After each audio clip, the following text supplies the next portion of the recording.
A small man with severely cropped grey hair and big round glasses, thick lenses reflecting the light, shabbily dressed, but for an incongruously bright yellow with black polka dot silk scarf, knotted at his throat.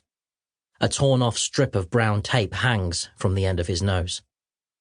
"Snow is falling," this little Beckman sings in a high burble, still frowning down at the tape in his hands. "Christmas is coming." Looking up to blink happily at his visitors, he stops abruptly. The roll of tape drops from his hands. He swallows with difficulty. He licks his lips. "Did you get him?" The girl solemnly shakes her head, pouting a frown that mockingly mirrors Beckman's own. She twists her knuckles at the corners of her eyes in a boo-hoo pantomime before refolding her arms. Beckman swallows again as the tall man leans across the counter. "You had it." "No, please, I can explain," Beckman begins, backing away. The man looms farther over him, reaching out a sharp, pale hand. Beckman flinches, grabs protectively at the scarf around his neck, and lets out a girlish shriek. It could be the word "no," as the man rips the tape from his nose. Beckman laughs, a nervous and treacly too loud giggle. He pretends to relax as the tall man rubs the tape into a ball between his slender grey fingers and lets it drop. "Tape," Beckman babbles. "On my nose.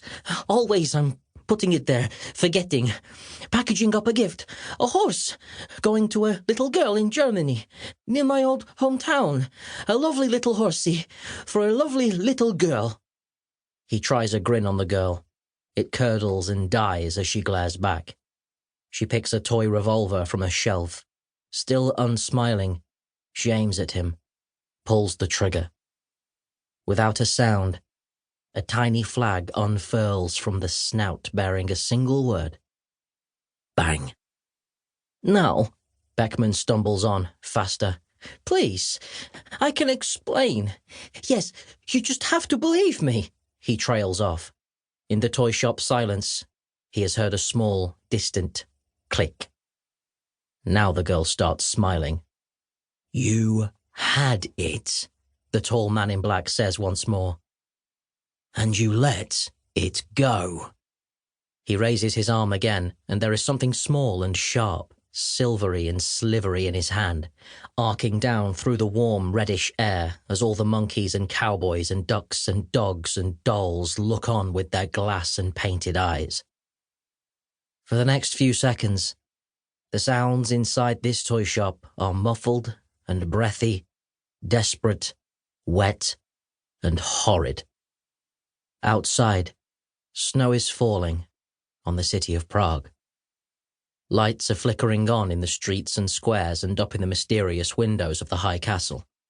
White globe lamps glow along black bridges over the river, reflections restless in the cold, dark water.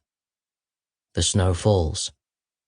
People hurry through the streets, and it covers all their tracks.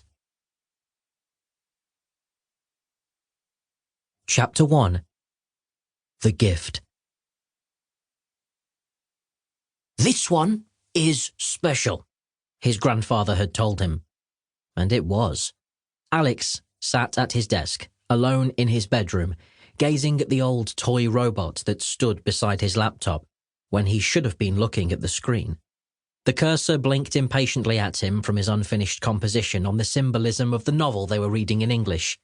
He had started to write about decaying teeth, then given up. He didn't know what decaying teeth were supposed to symbolize, except maybe decay. He couldn't stretch that to 800 words. The computer's clock showed 11:34 p.m. He leaned and pulled back the curtain. Outside, snow fell from a low and heavy British sky, grey clouds stained orange by drab suburban streetlights. A thin, grey-looking fox ran into the small back garden, something white in its mouth. The animal stopped, dropped whatever it was carrying, then lifted its head and barked out its harsh and awful cry.